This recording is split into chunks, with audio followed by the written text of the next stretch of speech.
Hello everyone, আশা করি আপনারা সবাই ভালো আছেন। আমরাও ভালো আছি।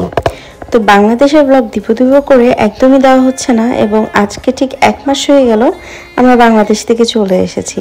তাই ভাবলাম আসলে বাংলাদেশের ব্লগটা দেওয়া শুরু করা যাক। যাই হোক, আমি আগের বার একটু ছোটো ছোটো রিলসের আকারে শেয়ার করেছিলাম আমাদের কাতারের থেকে বাংলাদেশ যাওয়ার জার্নিটা, বাট এখন মনে হচ্ছে একটা লং ভিডিও দিয়েই আপনাদের সাথে শেয়ার করি। সো কাতারে তো আমরা ফ্লাইট মিস করে ওখানে ছিলাম আমরা পুরো একদিন।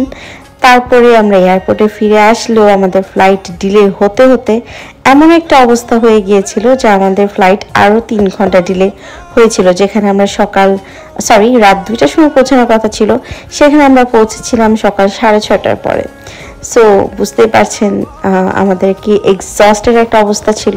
তাদের টেকনিক্যাল ইস্যুজের জন্য আমাদের এই সমস্যাটা হচ্ছিল। এর মধ্যে আবার এইটানে উঠেছিল পক্স। সো পক্সের কারণে ও অনেক অনেক অনেক জ্বর ছিল ওর। তারপরে আমার বাচ্চাটা অনেক হাসছিল, যদিও প্লেনে ওঠার আগে ঘুমিয়ে গিয়েছিল। প্লেনে এই টাইমটাতে ওর এত জ্বর ছিল, পুরো শরীর ভর্তি পক্স, এবং মুখেও কয়েকটা পক্স উঠছিল তখন। আর কাতারে আসলে এত গরম, আর আমরা হঠাৎ করে এই গরমটা সহ্য করতে পারছিলাম না। তো ওকে কিছু কালার পেন্স অ্যান্ড একটা বুক দিয়েছিল। এই নোটবুকটা দিয়ে ও খেলা করছিল প্রথমে। সো প্লেন তো ছেড়ে দিয়েছে, আমার ছেলে বাকি সময়টাতে জ্বরে কাতরাচ্ছিল এবং ঘুমাচ্ছিল। যাই হোক, এভাবে করেই আমরা বাংলাদেশে পৌঁছে গিয়েছি।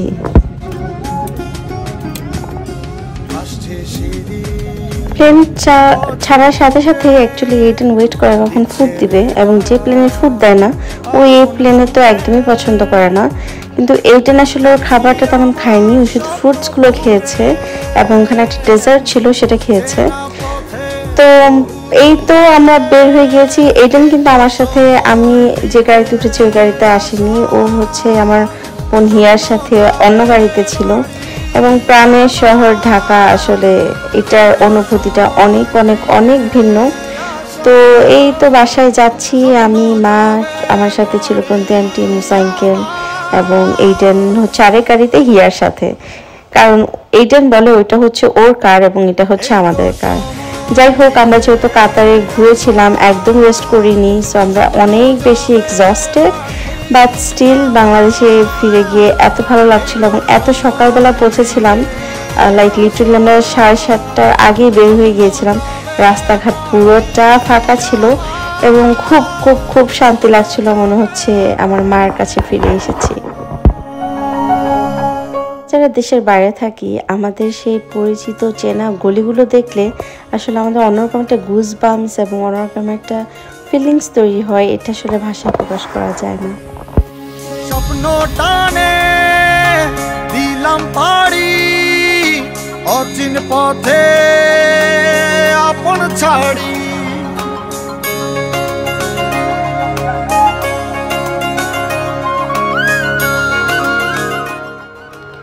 এইটেনের কার একটু দেরিতে এসেছিল, তাই আমি ওকে শ্যুট করছিলাম এইটেন আসাটা, এবং খুব খুব খুব খুব এনজয় করেছে।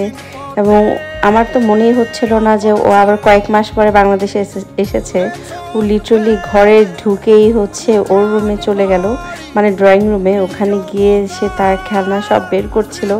সো সবাই অনেক শখ ছিল, এবং মা হচ্ছে নাস্তায় এত এত জিনিস করেছিল, এবং আমি আসলে কি বলবো। এবং আমি খেয়েছি, আমি বারবার করে বলছিলাম যে না, আমি একদম ভাত খাবো, ভাত খেয়ে আমি একটা ঘুম দিব। আর আসলে ঘুম হয়নি, ভাত খেয়ে অনেক গল্প করছিলাম।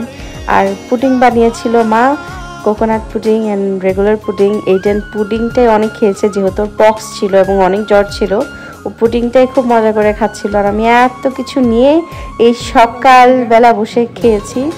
আর এই তো এটা ছিল দুপুরের খাবার। লাইক বাংলাদেশ যাব, আর অ্যাকচুয়ালি মার হাতের খাবার খেতেই মনে হয় বারবার বাংলাদেশে যাই। এবং সব আমার প্রিয় খাবার, কাঁকরোল ভাজা, পাট শাকের ঝোল, সব আমার অনেক অনেক ফেভারিট।